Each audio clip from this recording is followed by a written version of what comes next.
انت معاه اساله. يلا. أستاذ دين الحق، اللفظ بالقرآن مخلوق؟ اخونا مو هذا موضوعنا. موضوعنا الاخونا علوان. انت قلت لا تحاول تغير الموضوع وتشوش علينا. بارك الله لا فيك. بس هذا شخص عندك ثاني تعريف يسألك. القرآن. الدين لا الحق. لا تحاول علوان طلع تغير. لا تحاول تغير الموضوع. علوان طلع.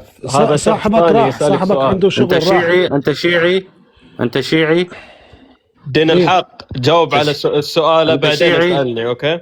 منو تسأل؟ منو أنت؟ انت شيعي؟ لا أنت شيعي؟ لا مش شيعي. لا والله ما شيعي. انا حلفت لا لك مو بالله. شيعي، بس جاوبني. أنت اللفظ انت شنو بالقرآن انت شنو مخلوق؟ شنو انت برضه جاوب بفهم على انت عقيدتك. شيعي. انت أنت شنو بدك؟ دينك؟ راح تختلف شنو إجابتك؟ دينك؟ إجابتك؟ انت شنو دينك؟ مسيحي. راح شنو تختلف دينك؟ إجابتك؟ طبعا تختلف. تفضل. اللفظ بالقرآن مخلوق؟ اللفظ لفظك أنت، لفظك. لفظي يعني مخلوق. نعم. شنو مذهبك الأصولي؟ انا سني. سني إيش؟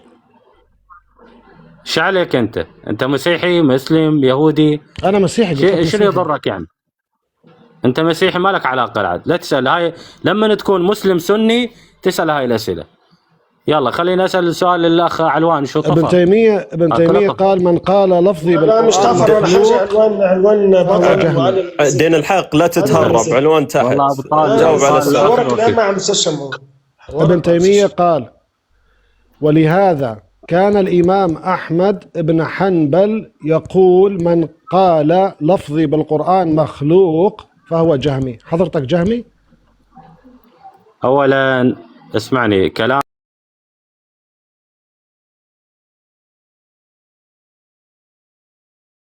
الله غير مخلوق. الكلام الذي نزل. اما اللفظ الذي يلفظه الناس فهو مخلوق. تفضل اعطيني هذا الكلام وين قال ابن تيمية. تفضل. مجموع الفتاوي جزء 12 74. مجموع الفتاوى. ماذا قال فيه؟ من قال؟ الرواية عن أحمد: من قال لفظي بالقرآن مخلوق فهو جهمي. لفظي بالقرآن؟ نعم. نعم. أنا سألتك اللفظ بالقرآن مخلوق، أنت قلت نعم. ثواني. لفظ القرآن، لفظك ولفظي، هذا مخلوق ولا غير مخلوق؟ علماءك يقولون غير مخلوق. جاوبني أنت على السؤال. لفظي ولفظك مخلوق ولا غير مخلوق؟ تقصد النطق يعني؟ نعم. النطق مخلوق. صلوات على محمد. أنا سؤالي نطق ولا اللفظ؟ إيه. لا حول ولا قوة إلا بالله. اللفظ غير يعني غير اللفظ هو مخلوق. اللفظ مخلوق. اللفظ مخلوق. إذا كلامي صحيح. اللفظ مخلوق. لفظي أنا ولفظك أنت مخلوق. أستاذ. اللفظ وليس القرآن. ناخذك على عالم ثاني. ناخذك على عالم ثاني. حادي الأرواح إلى بلاد لا خلينا بهذا العالم. دقيقة. نفس الكلام. من زعم لا تقفز من زعم إن ألفاظنا وتلاوتنا لا تقفز مخلوقة. ارجع فهو جهمي. ارجع. نفس الكلام. ارجع لابن تيمية. ماذا قال ابن تيمية؟ من قال لفظي بالقرآن مخلوق. هذا الكلام عن رواية عن أحمد بن حنبل وليس كلام ابن تيمية، لكن هو يحتج فيه. يتابع في الاحتجاج. دقيقة. قول. روي عن ذلك عن الأئمة عن محمد بن إدريس الشافعي وأبي مصعب أحمد بن أبي بكر الزهري وأحمد وإسحاق وأبي عبيد وأبي ثور وسويد بن سعيد وأبي همام الوليد بن شجاع ومحمد بن يحيى بن عمرو العدني وهارون بن موسى الفروي ويعقوب ابن إبراهيم الدورقي والحسن إلى آخره. ماذا قال؟ سياق ما روي في تكفير من قال لفظي بالقرآن مخلوق. أحسنت. حلو. لفظ. دقيقة. هذا وين ابن تيمية بالموضوع؟ من قال لفظي بالقرآن فهو مخلوق، فهو بمنزلة من قال القرآن مخلوق. وقالوا هذه مقالتنا وديننا الذي ندين الله به. وعن الحسن ابن السكن ابن أبي منصور الباري أنه سئل عن من قال ألفاظهم بالقرآن غير القرآن، قال هم تاركوا السنة لا تجالسوهم ولا تبايعوهم. اللفظ الذي يخرج من لسان الإنسان فهو مخلوق، أما القرآن فهو غير مخلوق. تفضل. هذا اللي فهمته، وانت ما قرأت من الصفحة اصلا اللي اعطيتك اياها. لا أنا قرأت من موقع إسلام ويب. يا بس بدي اني من المواقع، انا جاي اعطيك كتب، ايش بدي من مواقع اني؟ هو هذا أيضا من موقع، هو هذا أيضا من كتاب وليس من موقع، يعني هو ناقلها من كتاب. تفضل. هذا الصفحة اللي جبت لك أنت إياها. مسيحي؟ مسيحي. أنت مسيحي؟ شوف أستاذ، حلو أستاذ. أنا أريد أسألك بالإنجيل. أريد أسألك خلصنا من بالإنجيل. النقطة هذه بعدين تسأل. لا اصبر ما بعد يخلص من النقطة. حقي أسألك. معلش تكرم عينك. خليني أسألك. تسأل اللي تريده، مو مشكلة، بس نحن يلا. ما خلصنا. ليش خلصنا من هذه النقطة؟ مجموع الفتاوي. لا أنا خلصنا من هاي النقطة، أنت جاوبتك على سؤالي. ما خلصت. أنت وين؟ جاوبني على سؤالك. أنت وين؟ لا أوقف. أنت مسيحي ولا شيعي متدلس؟ يعني متستر. قلت لك مسيحي. أين قال المسيح أنا ربكم؟ تفضل. يلا نعرض النقطة وبعدين نجاوب. ألو. زين. ايوه معك. ألو. سمعتك. يلا جاوب. مجموع أين قال المسيح أنا ربكم؟ خلاص سؤالك. عوف الفتاوي. لا ما عوف. أين قال المسيح أنا ربكم؟ خلص هو هلا صار حوار مشترك، سؤال بسؤال، صح؟ فأنا جاوبني على سؤالي. تسألني بدينك أسألك بدينك. أرد عليك واستشكل عليك أستاذ. تجاوب على السؤال. على السؤال ولا ما تجاوب؟ نجاوب. جاوب على السؤال ولا لا؟ أنت تريد الإجابة بالأول؟ المسيح أنا ربك يلا. الأعلى في نظافته وطهارته. جاوب. هو إلهك مولود. الأعلى في معاملتي وصداقتي. قال المسيح أنا هو ربك الأعلى في أين قال أنا ربكم؟ أين قال أنا ربكم؟ يلا. ولك إذا أنت أين ربي قال؟ بتكون قواد، أنا إيش بدي هذا الرب؟ أنت قواد. يلا جاوب. إذا أنت أنا قواد ربكم في نظافتي، في طهارتي، جاوب. في نقائي. قام يتجاوز حتى يهرب. يا أخي هذا دين النصارى. يا أخي أنت دين النصارى دين الكذب والتدليس. أنت أخوك بتنيك بنته. دين الكذب والتدليس. يعبدون الأصنام. هذا دين. هذا أي دين هذا؟ دكتور صعد أبو يعسو. المفروض دكتور محمد كان يلا من الأول. تمام. جاوب يا مسيح. أنا مستاهل. زين أستاذ. بس ربنا ينتقم من ابني. خلاص. ربنا ينتقم منه. اسمع يوحنا 10 يقول أبي الذي لحظة. إيش يوحنا 10 هذا؟ شنو يوحنا 10؟ يوحنا الإصحاح 10. إيش بيك؟ يوحنا. أنت مو سألت إنجيل سؤال؟ يوحنا. تسألت سؤال؟ دقيقة. إنجيل يوحنا. أنت سألت إنجيل يوحنا. جاوبني. إنجيل يوحنا الإصحاح 10. دقيقة خلينا نتكلم. دقيقة يعني أنت عبالك، يعني أنت تعبرها علي. إنجيل يوحنا الإصحاح كم؟ 10. إصحاح 10. اقرأ من 29 ل 33. شباب أمام الجميع كلهم اقرأ من النص رقم يوحنا 10 من 27 إلى 33. 29 إلى 33. تفضل 4 نصوص. يلا اقرأ. دقيقة خلينا نفتح. يلا اقرأ. شوفوا الصدمة يا شباب. شوفوا الصدمة. ماذا قال؟ شوفوا الصدمة. الصدمة لك. هو إنجيلك محرف. محرف. أستاذ لا تهرب. يلا. ما في كتاب محرف غير القرآن. ما في كتاب محرف غير القرآن. جاوب. ماذا قال يوحنا؟ يلا. تريد تقرأ ولا أنا أقرأ؟ اقرأ. تفضل اقرأ بين ما طلع الكذب مالك. الكذب عندك مباع على فكرة، مو عندي. يلا تفضل. هاي إصحاح 10. أبي هذا 29. أبي الذي أعطاني إياها هو. دقيقة. ليش تقاطع؟ دقيقة. إصحاح 10. ليش تقاطع؟ إصحاح 10 دقيقة. كم مرة أعيد لك؟ أنت ما عندك حفظ؟ كم مرة أعيد لك؟ تفضل جاوب. أبي من 1 الذي إلى 10 أعطاني. ماذا قال؟ يا أستاذ اكتم خلاص. الحق الذي أعطاني. دكتور محمد عير لي وقت واكتمه. يلا جاوب. عير لي 3 دقائق أو دقيقتين. أبي الذي أعطاني. وأعطيه دقيقتين. مينكم مشرفين هنا عيرنا وقت يا شباب. هذا الرجل خايف يقاطع. يريد يهرب. لا والله ماني خايف، انت اللي خايف. انا انظم الحوار بينكم. تفضل عيرنا كل واحد دقيقتين. تفضل يا مسيحي. عندي اسم اني استاذ.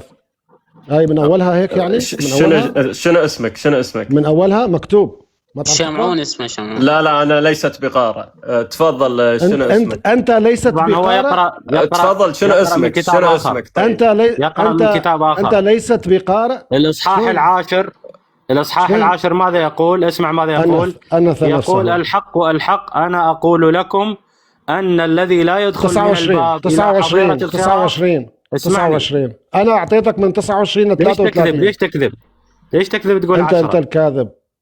من 29 إلى 33. يلا 29 إلى 10. خلاص أبي الذي أعطاني. اكتم أنا أقرأ. اكتم. يلا اقرأ. يلا اكتم اقرأ. يلا مالك علاقة. اكتم لا تخاف. لا تخاف. أنا ما أخاف، أنا مو مسيحي حتى أخاف. اكتم لا تولي الدبر. يلا اكتم. لا أنت تولي الدبر هاربا جبانا. اكتم. شوف الجبن والخوف يا شباب. يلا اسمعوا ما يقدر يقرأ. اسمعوا ماذا يقرأ. هقرأ أنا عنه. اسمع. اكتم لا تقرأ. يقول أبي الذي أعطاني إياه هو أعظم من الكل، ولا يقدر أحد أن يخطف يدا من يد أبي. أنا والأب واحد. فتناول اليهود أيضا حجارة ليرجموه. وين أنا ربكم؟ كمل 33. ليش تكذب؟ كمل 33. أجابه اليهود قائلين لسنا نرجمك لأجل عمل حسن، بل لأجل التجديف، فإنك وأنت إنسان تجعل نفسك إلها. تجعل نفسك. وين ربكم؟ وين أنا ربكم؟ قريت إلها ولا ما قريت؟ هذا كلام اليهود مو كلامه هو. أنا أريد كلامه هو. كلامه هو. لا تجيب لي كلام اليهود. تفضل. ألو. تفضل. يلا وين كلامه هو؟ تفضل. هم يقولون عنه تجعل نفسك إلها. تفضل. أنا أريد كلامه هو. تفضل. يلا اقرأ. وينه؟ يلا اقرأ. أنا والأب واحد. يلا تفضل. شنو معنى؟ خلص. وين أنا ربكم؟ ماذا فهم اليهود منها؟ ماذا فهم اليهود وين أنا ربكم؟ ماذا فهم اليهود؟ وين أنا ربكم؟ شو يعني أنا والأب واحد؟ شو يعني ما معنى وين أنا ربكم؟ أريد كلمة ربكم. ما معنى أنا والآب واحد؟ ما معناها؟ وين أنا ربكم؟ يا مسيحي يا خربان عقلك. فسر لي ما معنى أنا والآب واحد. يلا جاوبني. أنا أريد كلمة ربكم وينها؟ فسر لي ما معنى أنا والآب واحد. ما أفسر لك، أنت فسر لي. وين كلمة ربكم؟ خايف يا جماعة. شوف زين خايف. أنت مسيحي لأنك نصراني. اكتم. يلا جاوب. لا أنت نصراني. يلا اكتم. شوف المسيحي لما ينحشر يجيب أكثر من إصحاح. سؤال واحد. لا وقف. زين الدين لعب بدينكم. كله مسجل على فكرة وينزل على اليوتيوب. كله مسجل وينزل على اليوتيوب على فكرة. سؤال واحد. زين الدين لعب بكرامتكم. خليت ملاكين يوقفوا على راسك ويسألوك ما دينك ما ربك. لا والله ما تستطيع أشيل حمامي. لا خلاص يا شمعون. هو بدأ يتجاوز وهو صراحة أسلوبه مش محترم. كله إساءات. أسلوبه مش محترم. محاضرات في النصرانية للشيخ أبو زهرة. استنى بس يا أستاذ شمعون. تفضل. حاورت المفوض وأنت عارف إن هو مفوض وليس شيعي، وكذبت ودلست. اسمع يا ابني، وحتى ما كنتش محترم معه. حاورت الشيعي المحترم علوان، الابن اللي أنا مربيه على إيدي، اللي ما تستاهلش أصلا تحاور واحد زيه، برضه كنت غير محترم معاه. حاورت الأستاذ شمعون، برضه كنت غير محترم معاه. ليه كده يا أخي؟ ورفعت ضغطي ووترتني وخليتني حتى طفيت الكاميرا وضربت ابني بسببك. في ايه يا اخي؟ انت ايه يا اخي؟ انت متخلف؟ انت حيوان ولا انت ايه بالظبط؟ انت مستحيل تكون بني ادم. اتفضل يا شباب. هذا كتاب محاضرات في النصرانية للشيخ الشيخ شو اسمه؟ الشيخ محمد أبو الإمام محمد أبو زهرة. الإمام محمد أبو زهرة هذا مصري دكتور محمد؟ الإمام محمد أبو زهرة. طبعا الأستاذ محمد أبو زهرة طبعا. تمام. في كتابه يقول في باب إنجيل يوحنا الرقم 33: لهذا الإنجيل خطر وشأن أكثر من غيره في نظر الباحث، لأنه الإنجيل الذي تضمنت فقراته ذكرا صريحا. ماذا هذا الشيخ مسلم وإمام مسلم، ماذا قال الإنجيل هذا؟ ماذا قال الإنجيل؟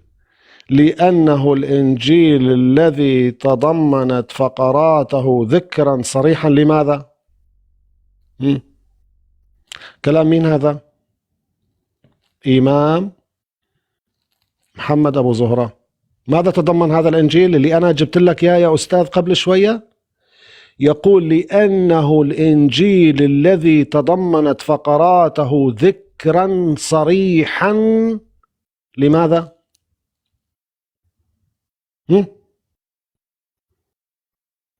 النص اللي جبت لك إياه وغيره أكثر من 600 نص، أكثر من 600 نص يقول بألوهية المسيح. وهذا الشيخ مسلم محمد أبو زهرة قال بأنه احذروا هذا الإنجيل، هذا فيه خطر.